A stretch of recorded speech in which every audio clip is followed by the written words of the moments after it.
Selamat pagi, siswa kelas 12 MIA. Kiranya kamu dalam keadaan sehat di pagi hari ini. Pagi ini kita akan mempelajari materi baru tentang listrik statis, yaitu berjudul kapasitor. Apabila kamu ditanyakan siapa penemu kapasitor, maka saya yakin kamu akan mengatakan namanya Faraday atau Michael Faraday, tentu dengan alasan satuan dari kapasitor adalah farad.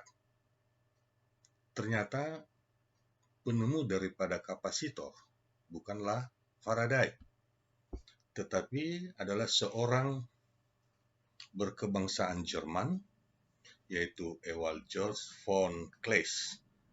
Dan setahun kemudian disederhanakan oleh seorang ilmuwan Belanda yang bernama Peter van Musschenbroek. Oleh Peter menyederhanakan percobaan Ewald ini dengan satu alat yang disebut dengan botol Leyden, seperti gambar yang di bawah. Ya. Dan fungsi daripada botol Leyden ini yaitu untuk menyimpan muatan listrik dengan tegangan yang cukup tinggi.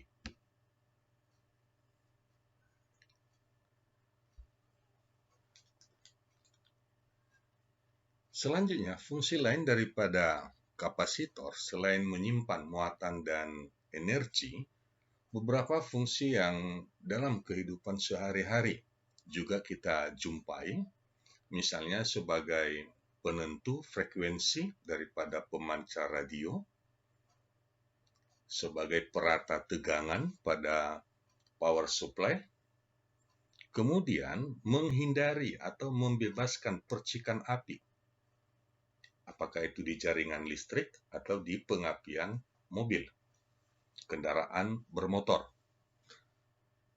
Kapasitor juga berfungsi di dalam rangkaian elektronik, yaitu sebagai filter atau penyaring,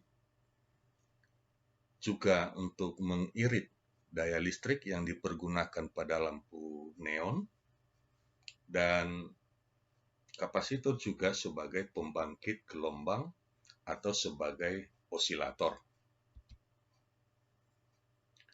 Selanjutnya, kita ingin mempelajari seperti apa keadaan daripada sebuah kapasitor. Jika tadinya dalam percobaan yang dikemukakan oleh Peter, yaitu dengan mempergunakan botol Leyden, maka lebih sederhana lagi, dibentuk sebuah kapasitor seperti tahapan di bawah ini. Kapasitor terbuat dari dua buah plat yang sejajar, yang masing-masing plat itu menyimpan muatan positif dan muatan negatif. Luas keping sejajarnya itu disebut A, jarak antara kedua keping itu disebut D. Kemudian, karena ada muatan positif dan muatan negatif, tentu garis gaya listrik dari muatan listrik positif menuju ke muatan listrik negatif. Ada medan listrik di antara kedua plat sejajar ini. Ya. Dengan demikian, dapat dinyatakan bahwa keping sejajar atau plat sejajar ini telah menyimpan muatan listrik dengan kapasitas sebesar C0 sama dengan epsilon 0 A per D. A adalah luas keping dan D adalah jarak antar keping. Dalam hal ini, kedua keping sejajar berada di udara atau diisi oleh udara. Bagaimana jika di antara kedua keping diisi oleh bahan yang mampu menyimpan muatan listrik lebih banyak lagi, Demikian caranya. Nah, apabila di antara kedua plat ini disisipkan oleh bahan yang disebut dengan bahan dielektrikum dengan nilai K, maka ternyata kapasitas daripada kapasitor itu berubah menjadi kelipatan daripada kapasitas ketika masih kosong atau masih berisi udara. Jadi kapasitas sesudah diisi bahan dielektrikum yaitu C sama dengan K kali C0. C0 ini adalah kapasitas ketika keping sejajarnya atau kapasitornya berisi udara.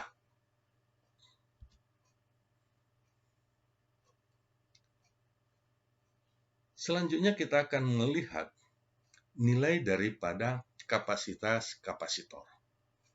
Sebagai komponen listrik yang menyimpan muatan, maka nilai kapasitas itu yang dirumuskan oleh Faraday secara matematis dinyatakan yaitu C sama dengan Q per V. Artinya, semakin banyak muatan yang tersimpan, berarti tegangan daripada kapasitor itu juga semakin tinggi. Selanjutnya, dengan banyaknya muatan yang tersimpan, bagaimana dimensi daripada kapasitor tersebut? Secara dimensi, maka kapasitas kapasitor tersebut bergantung kepada pertama, luas keping sejajarnya A, kedua, jarak antar keping sejajarnya D, dan ketiga, tetapan dielektrikumnya disimbolkan dengan K, sehingga dirumuskan C sama dengan K kali epsilon 0 A per D atau K kali C0, yaitu kapasitas ketika masih berisi udara. Sedangkan epsilon 0 adalah permitivitas hampa udara. Nilainya adalah sebuah tetapan 8,85 kali 10 pangkat minus 12.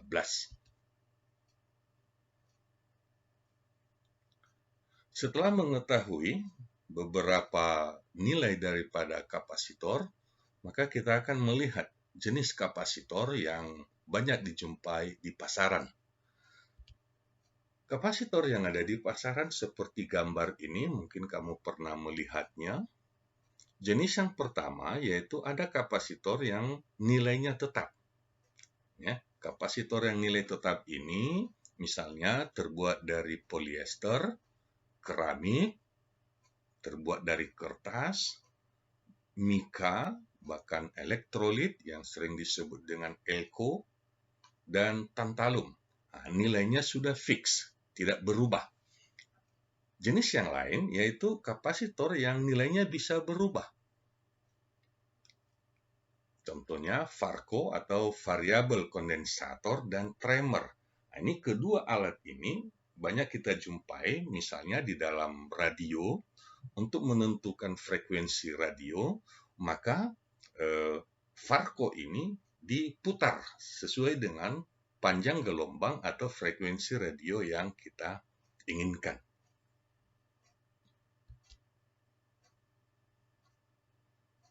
Sekarang kita mau melihat nilai daripada kapasitor.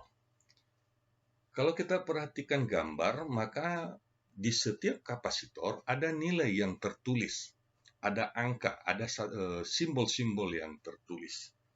Contohnya kalau kita perhatikan kapasitor yang warna hitam ini tertulis 100 mikrofarad.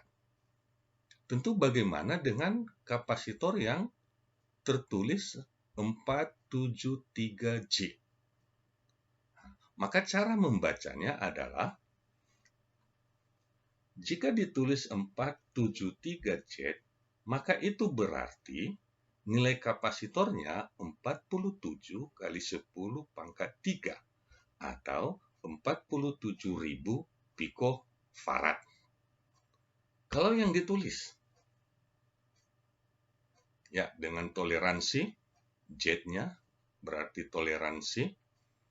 Kalau yang dituliskan adalah kode 47J, maka itu berarti nilai kapasitornya 47 picofarad. Dan simbol J adalah toleransi 5%. Satuan lain daripada kapasitor, misalnya yang sering kita jumpai,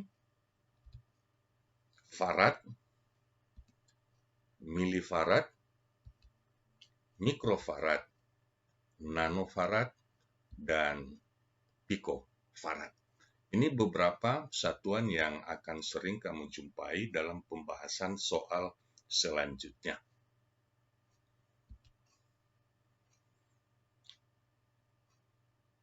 Sebelum membahas soal tentang kapasitor, kita mencoba mempelajari, mengamati sebuah percobaan virtual tentang kapasitor. Ya, ini adalah dua keping sejajar yang bisa diubah. Misalkan ini pemisahannya di sini 10 mm, bisa kita ubah, kita perdekat menjadi 5 mm. Bisa kita gerakkan. Kemudian luas plat. Luas platnya ini 100 mm kuadrat, bisa kita ubah-ubah, kita perbesar dan kita perkecil. Ya, untuk melihat keadaan selanjutnya, kita misalkan tegangan di sini 0, kita ubah, kita tambahkan tegangannya. Artinya jika ada tegangan, maka muatan listrik pada plat ini sudah tersimpan. Ya, beberapa muatan listrik kita coba lihat bagaimana arah medan listriknya dari muatan positif ke muatan negatif. Kita bisa melihat langsung penunjukan nilai daripada kapasitasnya, yaitu 0,18 picofarad. Kemudian banyaknya muatan yang tersimpan pada keping tersebut, yaitu 0,13 kali 10 pangkat minus 12. Dan bahkan energi, ya, energi yang tersimpan 0,5 kali 10 pangkat minus 13 joule. Nah, ini salah satu contoh, ya, praktek virtualnya bagaimana jika, ya, jarak antara kedua plat kita gerakkan. Tadinya 9,8, nilai kapasitasnya 0,18, sekarang kita kecilkan jaraknya, kita perkecil menjadi 6 cm. Maka kapasitasnya menjadi lebih besar. Ya, kapasitasnya menjadi lebih besar. Selanjutnya, bagaimana kalau di antara, ya, kedua plat ini kita isi dengan bahan dielektrikum? Kalau ini masih kosong. Nah, jika diisi dengan bahan dielektrikum seperti ini, ya, kita amati bahan dielektrikum ini, ya, bisa kita gerakkan. Di sini nilainya 5. Kita bisa ganti-ganti. Apakah kita ganti dengan paper, kertas, atau kita ganti dengan gelas. Ya. Nah, sekarang kita ambil yang nilai tetapnya yang lebih besar, yaitu nilainya 5. Nah, sekarang kita isi garis listriknya, nilainya, muatan, energinya. Apabila kita alirkan arus, kita berikan tegangan listrik, ini, maka apa yang kita amati?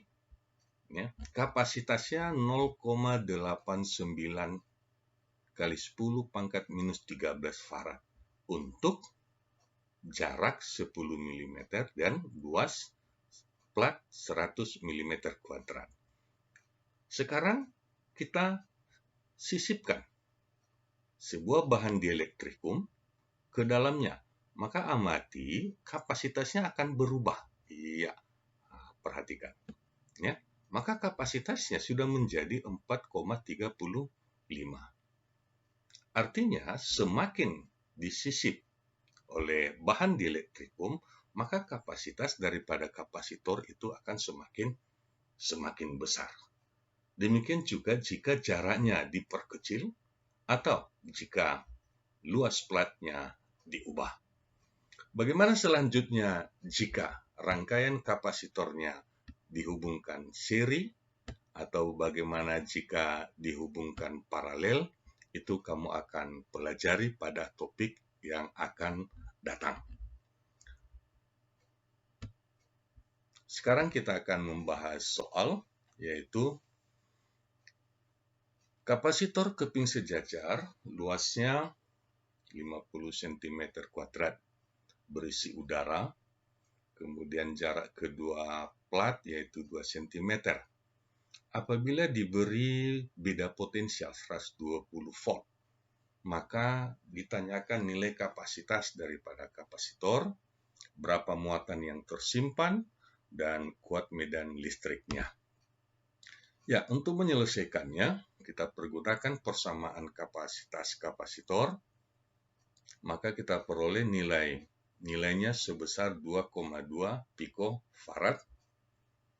Selanjutnya, muatan yang tersimpan sebesar 0,26 nanocoulomb, dan kuat medan listrik di antara kedua plat sejajarnya sebesar 6 kV per meter. Contoh terakhir, sebuah kapasitor keping sejajar kapasitasnya 1200 mikrofarad. Jika luas keping diperbesar, jaraknya diperbesar juga, maka kapasitasnya menjadi berapa? Maka yang diperlukan di sini, dengan persamaan kapasitas kapasitor, maka kita bandingkan kapasitas sesudah diperbesar dengan kapasitas awalnya. Ya, ini sudah dibedakan warnanya. Ketika luasnya diperbesar 2 kali, kemudian jaraknya diperbesar 1,5 kali, maka ternyata kapasitasnya menjadi 1,6 milifarad. Yang tadinya 1200 mikro menjadi 1,6 mili. Artinya kapasitas kapasitor tersebut semakin besar.